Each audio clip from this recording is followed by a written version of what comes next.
नमस्कार, मैं हूं आपके साथ प्रीति और आप देख रहे हैं फर्स्ट बिहार झारखंड। भाजपा लगातार एनडीए की तरफ से ये कहती नजर आ रही है कि इस बार 400 के पार। जो भी भाजपा के नेता हैं वो लगातार इस बात को लेकर बयान तो दे ही रहे हैं, लेकिन इसके साथ साथ एनडीए गठबंधन के जितने नेता हैं वो सब भी लगातार ये बयान दे रहे हैं कि इस बार 400 के पार जो उनकी यानी कि एनडीए की झोली है उसके खाते में आने वाली है। तो आपको बता दें कि भाजपा के द्वारा लगातार जो एक्टर एक्ट्रेस है उन्हें मौका दिया जा रहा है, लेकिन ऐसे में सवाल ये उठता है कि आखिर भोजपुरी सिंगर और पावर स्टार पवन सिंह के लिए क्या भाजपा के खाते में एक भी सीट नहीं है। हालांकि भाजपा के द्वारा पश्चिम बंगाल के एक सीट को दिया गया था पवन सिंह को चुनाव लड़ने के लिए, लेकिन पवन सिंह ने उसे वापस कर दिया और उन्हें उम्मीद थी कि बिहार के आरा से शायद उन्हें भाजपा टिकट दे दे, लेकिन अब उनकी उम्मीदों पर पानी फिर गया है। अब ये भी कहा जा रहा है कि कहीं जो उम्मीदवारी पवन सिंह ने वापस की भाजपा को वो कहीं भारी तो नहीं पड़ रहा है, क्योंकि अब इस पर भी शक है कि आखिर भाजपा पवन सिंह को टिकट देगी या फिर उन्हें बेटिकट कर देगी, क्योंकि भाजपा के द्वारा जब स्टार प्रचारकों की सूची जारी की गई तो उस सूची से भी पवन सिंह का नाम जो है वो गायब नजर आया। तो अब ये बातें सामने आ रही है कि क्या पवन सिंह भाजपा को दूसरी पार्टी में जाकर टक्कर दे सकते हैं क्या। ये बात इस वक्त इसलिए इतनी बढ़ चढ़ करके बोल रही है क्योंकि बात है पवन सिंह की, और पवन सिंह कितने प्रसिद्ध है खास करके हमारे बिहार और यूपी में, ये हम किसी से छिपी हुई बात नहीं है। ऐसे में उम्मीद सभी लोग जता रहे हैं, सभी लोग उम्मीद कर रहे हैं कि भाजपा पवन सिंह को टिकट दे, लेकिन अगर भाजपा टिकट नहीं देती है पवन सिंह को तो अब उनके पास एक मौका होगा इंडिया गठबंधन में जाने का और इंडिया गठबंधन के किसी घटक दल यानी कि कांग्रेस या फिर राजद की तरफ से चुनावी मैदान में आने का।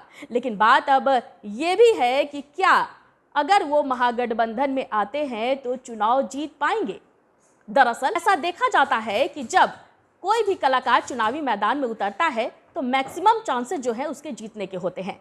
ऐसे में अब जाहिर सी बात है कि भाजपा पवन सिंह पर दांव लगा सकती है, लेकिन आखिर बात ये भी उठता है कि कहां से किस सीट से भाजपा पवन सिंह पर दांव लगाएगी, क्योंकि आरा तो अब पवन सिंह के हाथ से निकल चुकी है।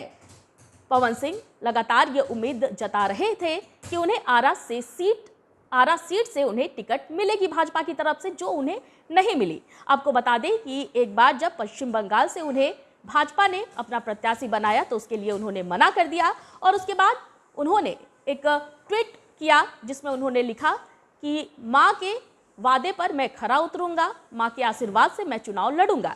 इससे तो साफ हो गया कि वो चुनाव लड़ना चाहते हैं।